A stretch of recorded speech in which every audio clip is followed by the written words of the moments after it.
Hmm.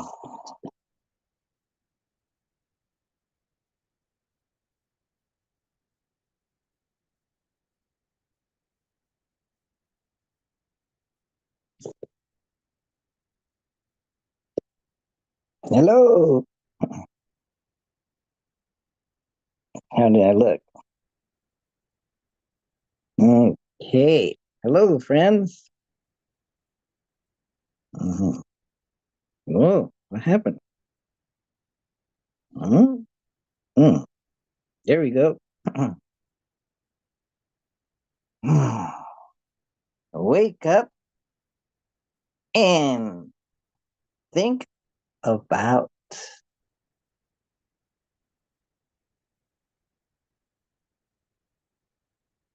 the psyche.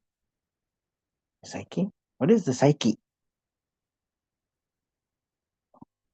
Oh, the Greeks. They called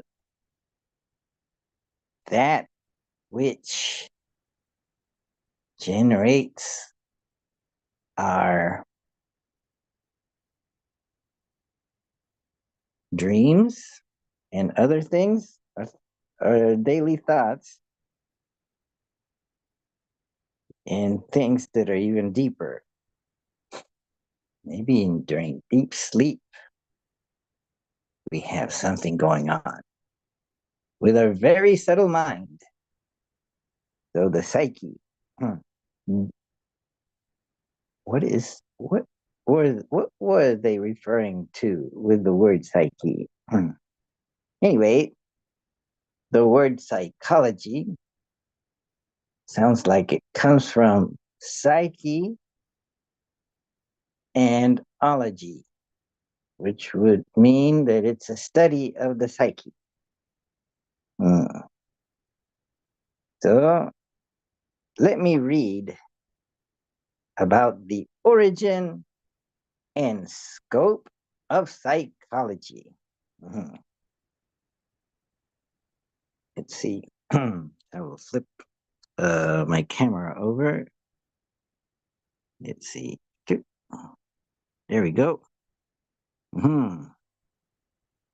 The origin and scope of psychology.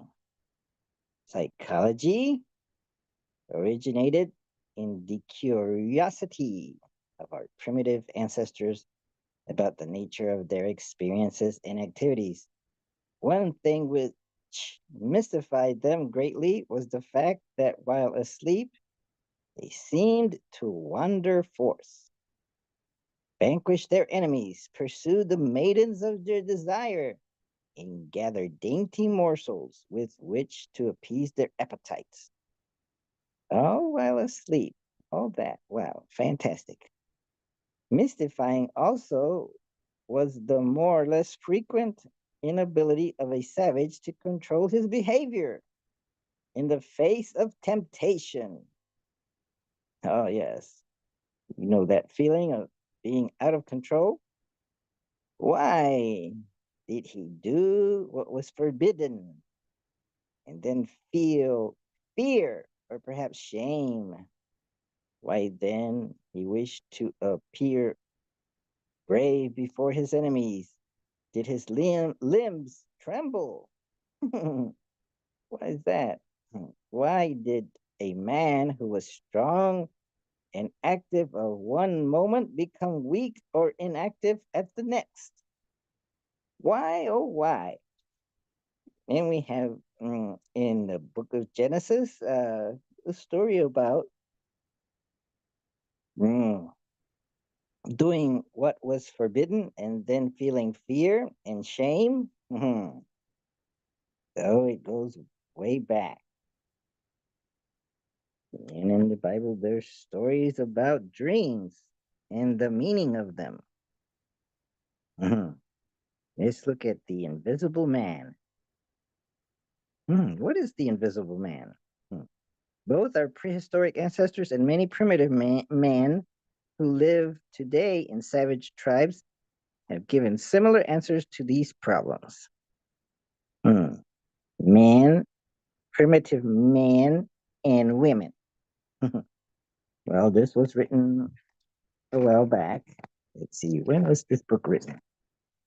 Let's see, Psychology, The Fundamentals of Human Adjustment by Norman L. Munn, Bowdoin College. Bowdoin. Houghton Mifflin Company, Boston, New York, Chicago, Dallas, Atlanta, San Francisco. So this was a college textbook way back, way back. Just a few years ago, 1946. What was going on in 1946? Was that like during the time of heated warfare around the world? Hmm. World War II. Hmm. In this book, Dr. Munn gives an amazing complete answer from the modern psychologist's point of view to the great question, what is man? There again. Well, man means man and whoa, man.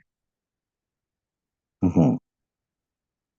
So don't get all upset because he prefers to use the word man to men and women. Man and women. Okay.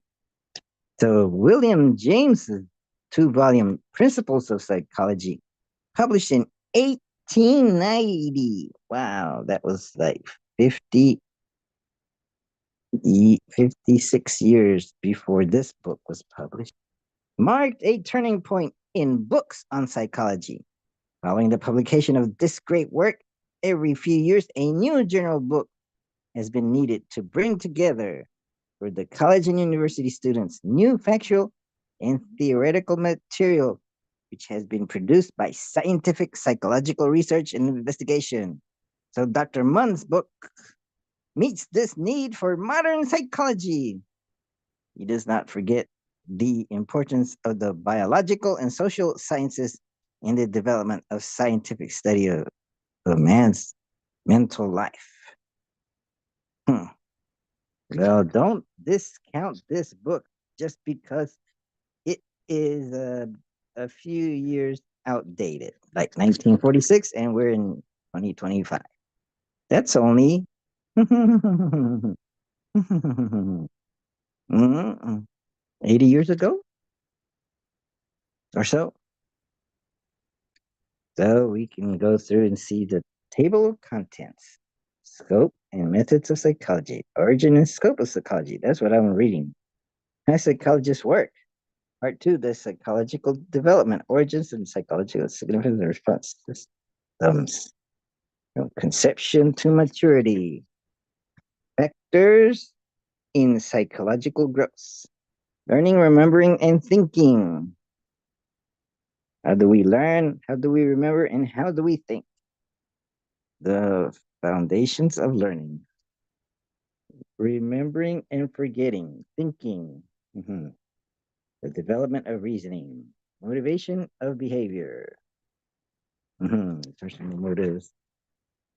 Feeling and emotion. That would be interesting to read. There's some things that might need to be updated there. Knowing our world. Vision. Hearing our other senses. Individual differences. Intelligence. And aptitudes and personality. And you got your pictures here. Ooh, look at that. That is Aristotle. Ooh, look at that. Wilhelm Wilhelm Wundt. Mhm. Look at that. What's he doing?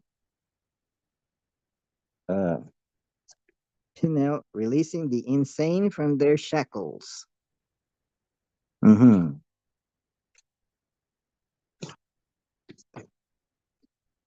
Suggested further reading. A history of experimental psychology, introduction to the fields of psychology A Short History of Psychology, 1934. So, psychology is pretty old, right? How the psychologist work, how the psychologist works. Mhm. In case you want to become a psychologist, you have to know that, right? Psychological development, origins and psychology of responses. Oh, there's the, what is that? The amoeba. And there is the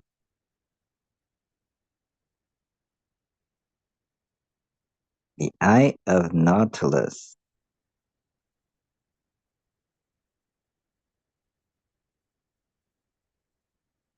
Hmm. Oh, different eyes. So this is the eye of a octopus. Well, this is the eye of Nautilus. It doesn't have a lens, but they all have in common retina, right? Hmm. Evolution of the hand. There's the chimpanzee, mm, the gorilla, and man. Mhm. There's a spinal cord inbrush, cell body, tree. Some typical neurons. Hmm. Some synaptic junctions. Hmm. Diagram illustrating the reflex arc system. Hmm. The two primitive forms of centralization. Mhm. The brain from fish to man. Primitive fish. Oh, sorry. Okay, do we still have? Mhm, mhm. Yes, I'm still wrong. The brain from fish to man. So there's primitive fish, tailed amphibian,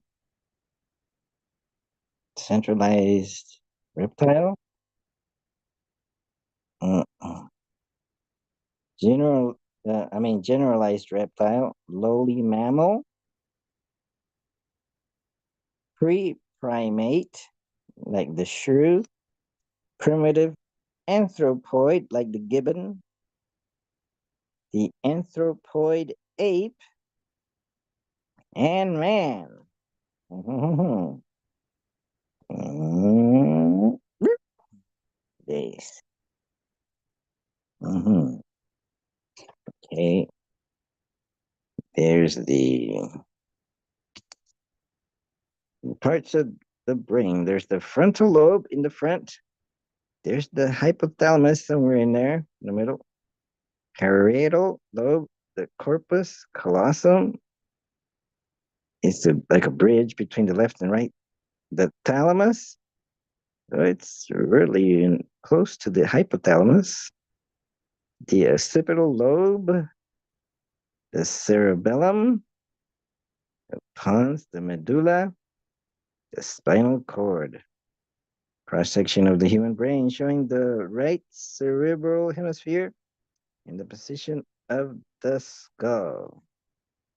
And here we have the brain view from below. So we got the frontal lobe, the olfactory bulb, the corpus callosum, the fissure of Sylvius, the optic nerve, pituitary gland. Wow, it's way down at the bottom. The temporal lobe, the pons, the medulla, the auditory nerve, the occipital lobe, the spinal cord, the cerebellum, baby. And let's see. Oh, look, the pineal gland is shown right there. And the pituitary gland is over there. Cerebellum over here. Medulla, spinal cord. Mm-hmm. And let's look at one more. What is this? Left cerebral hemisphere of a human brain. Left cerebral. Okay. So, so on the left side of the brain, these are regions where things are controlled. Like reading is over there. Motor control over there, up there at 12 o'clock. Motor speech, sort of in the center. Frontal association area, frontal lobe, occipital lobe, cerebellum, medulla. Auditory speech. Hmm.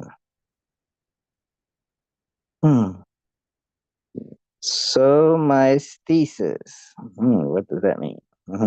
Okay, so let's go back to read some more. So we read this part here, and then I'm not sure if I read this. So the invisible man. Both our prehistoric ancestors and many primitive men who live today in savage tribes have given similar answers to these problems. They assume the existence of a man within man, an invisible man not subject to the confines of space and time. While the savage is asleep, the invisible man goes forth to fight, to woo, to hunt, finding a convenient exit through the mouths or nostrils. It is this inner man who forces the savage to perform the forbidden act and then makes him afraid or ashamed. The same invisible man causes the savage's limbs to shake in the presence of his enemies. When the invisible man leaves and fails to return, the human body lies cold and still, incapable of further action. In the scope of averting such a catastrophe, some primitive peoples fasten fishhooks to the mouths and nostrils of a sick person, believing that should his inner man try to escape to a more comfortable quarters, it would be held fast. Hmm, really? Hmm. Okay, so this number one at the end of the chapter is a footnote.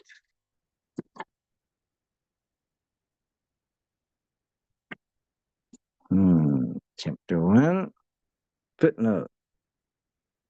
That's from Fraser. G. J. G. Fraser, The Golden Bow, New York, Macmillan, 1940, Chapter 8, Golden Bow. Hmm. Maybe that's a study of primitive people. So instead of answering these questions by assuming the existence of a man within man, other primitive people have at times claimed that the breath or some other invisible substance causes or controls man's behavior and experience. So these primitive people are stupid, right? Because they believed that our breath controls man's behavior. But actually, that's kind of true. When you control your breathing, you control your behavior. So these primitive ideas are still relevant. Shouldn't discard them at all. As early as 500 BC, the Greeks had gone beyond the idea of a man within a man. Okay. It was obvious to them that the invisible inner man, even assuming his existence, was no explanation at all, for one would still have to explain his behavior. The Greeks sought a more subtle explanatory principle. They did, however, retain the idea of an invisible something as the cause of behavior and experience. This they named the psyche. It's invisible. Invisible, we can't see it, which means soul or mind. Soul, as they used the term, had no more religious implication, however, than does the word mind today. The Christian concept of a soul developed much later and will not be dealt with in this book because its consideration belongs to technical treatises on religion. Ooh, technical treatises. Interesting choice of words. Instead of saying doctrines, technical treatises. Okay.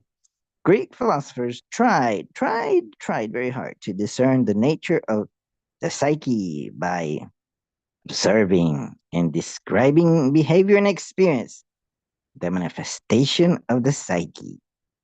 Some of their observations led to conclusions now known to be false. However, their description with their classification of various aspects of behavior and experience has greatly influenced modern psychological thought. The body of knowledge which these philosophers accumulated became mental philosophy, literally, the study of the mind. Some of the earliest Greek theorists who speculated on the physical nature of the universe thought of mind as an inner flame. Interesting. Tumo. Kundalini. Others as a kind of water. Interesting. Well, there is a lot of water in around the brain. Mhm. And still others as motion. Some said it was synonymous with breath, for breath, as well as man's mind, appeared to leave the body at death. Mhm. Okay, so there it is. So the two outstanding Greek students of mine had a much more sophisticated concept of its nature than did their predecessors. That would be Plato and Aristotle. So Plato, he lived from 427 to 347 BC. Identified mind with ideas, which he thought of as immaterial, in contrast with the body in which they are imprisoned. Ideas, he claimed, exist in their own right, independent of man. So there's ideas. They merely reside in the body during life. Okay. Thus, in effect, Plato substituted independently existing ideas for the independently existing invisible man of the savage. So I could add a note to this. Maybe that is the idea that ideas are inherently existent. And so these ideas are what forms what we might equivoc- equivocably, is that the word? By, by, we, we are deluded into thinking that there is an invisible man that is independent of the external man with his body. So that is what leaves the body at death. But Plato is saying that it is ideas that are in, independent of man, and maybe the coming together of these ideas result in our thinking that there is an invisible man. so so these ideas, it says here, they merely reside in the body during life. Thus, in effect, Plato substituted independently existing ideas. I like to replace the word independently with inherently. Existing ideas for the independently or inherently existing invisible man of the savage. Now let's look at what Aristotle had to say about this. Mhm. He came a little bit later. Aristotle, 384 to 322. Mind was not something apart from the body, causing it to move and to have experiences, but the functioning of the body itself. Oh, so he's kind of what is it called? Physicalist, or it is the body, and that is the brain that produces what phenomenally is called the mind. He illustrated this by saying, if the eye were an animal, vision would be its soul. As vision and pupil on the one hand constitute the eye, so the soul and body in the other case constitutes the living animal. It is therefore clear that the soul is not separate from the body. The same holds good of particular parts of the soul. If its nature admits of division, for in some cases the soul is the realization of these very parts. Mhm. And then we can go back to the end of this chapter to see where that came from. So that came from Psychology, translated by W.A. Hammond from Rand, the classical psychologists. It's fun. So there's the book called Psychology. Hmm. And in that book, there's a section called The Classical Psychologist. So it's treating Aristotle as a kind of classical psychologist. And that is what he said. He said, or Aristotle thought or reasoned that if the eye were an animal, vision would be its soul. As vision and pupil on the one hand constitute the eye, so soul and body in the other case constitutes the living body. It is therefore clear that the soul is not separable from the body, and the same holds good of particular parts of the soul, if its nature admits of division. For in some cases, the soul is the realization of these very parts. Interesting. Okay, so Aristotle regarded the body as having several functions, whereas the eye has but one. Among these functions are vegetation, bodily maintenance.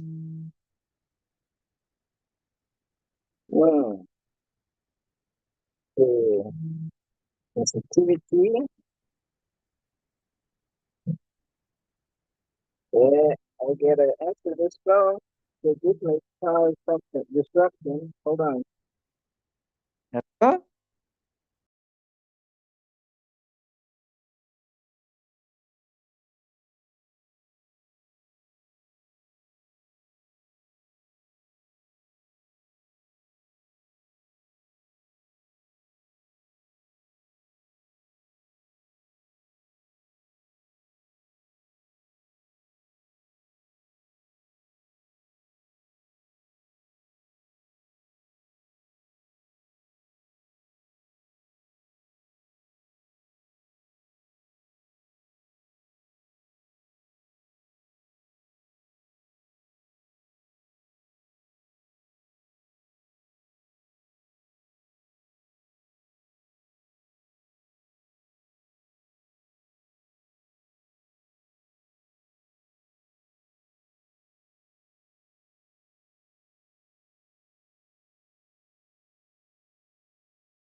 We're back. Okay. So we get interrupted by a phone call, and Aristotle regarded the body as having several functions, whereas the eye but one. Among these functions are vegetation, bodily maintenance, sensitivity, responsiveness to surroundings, and reasoning. Plants, he claimed to have only the first type of function. Animal, only the first and second. Mhm. And but man has all three. Okay, that's pretty simple. Aristotle believed that ideas are produced by the influence of the environment upon the organism.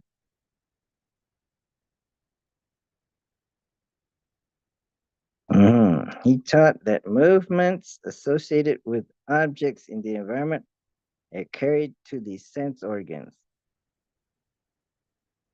mm, which in turn cause these movements to be conveyed to the heart. Here they leave impressions which are the source of ideas. Combination of ideas are produced by reasoning. Ideas acquired during one's lifetime, rather than an invisible inner man, breath, or fire, are controlling factors which, according to Aristotle, underlie behavior and experience at any given moment. So he considered the heart to be where mm, these whatever happens outside, there's impression conveyed to the heart and not the brain. Mhm. Interesting. Okay. So I think we'll stop about here. We will next time read about the organism, maybe, if I get around to it. Mhm. The organism. And we will may hopefully read about philosophy, psychology, and physics. So a little bit about each one. In psychology as a science of conscious experience and the analysis of consciousness. Mhm. And the functions of consciousness in the expanding scope of scientific psychology. Mhm. Psychology enters the nursery. Psychology in the human individual, the insane, the neurotic, the feeble-minded. Psychology and social phenomena. Influence of the social environment. Group behavior. Definition of psychology. General psychology. Summary. Psychology today concerns itself with the scientific investigation of experience and behavior. Courses in general psychology cut across the various specific branches or fields of psychology, like abnormal, social, sensory, and so on, so that the beginner may get a broad survey of methods, facts, and principles. He might then obtain a more thorough understanding of himself and others, and thus become better fitted to solve the personal problems of adjustment which constantly confront him in everyday life. Yes. So through psychology, we may solve our human problems. So that's uh, that's one of the titles of a Buddhist book called "How to Solve Our Human Problems" by Geshe Kelsang Gyatso. Interesting. So you could say that Buddhism is a kind of psychology, an Oriental psychology, maybe. But this Western psychology is has the resources has had the resources and study and research to back it up with evidence based evidence based data, evidence based information, evidence-based facts, evidence-based determinations, evidence-based theory. I don't know. Anyway, so that's all for today. How do you like my room? It's a little messy, but uh, yes, I'm working on it. Well, I have all this because I'm gonna do some laundry. So have a good day and see you next time. Wake up and think clear-ers. Waker uppers. Woke. Woke. Okay, bye. Let me sign off. And may this benefit all sentient beings. That's my dedication.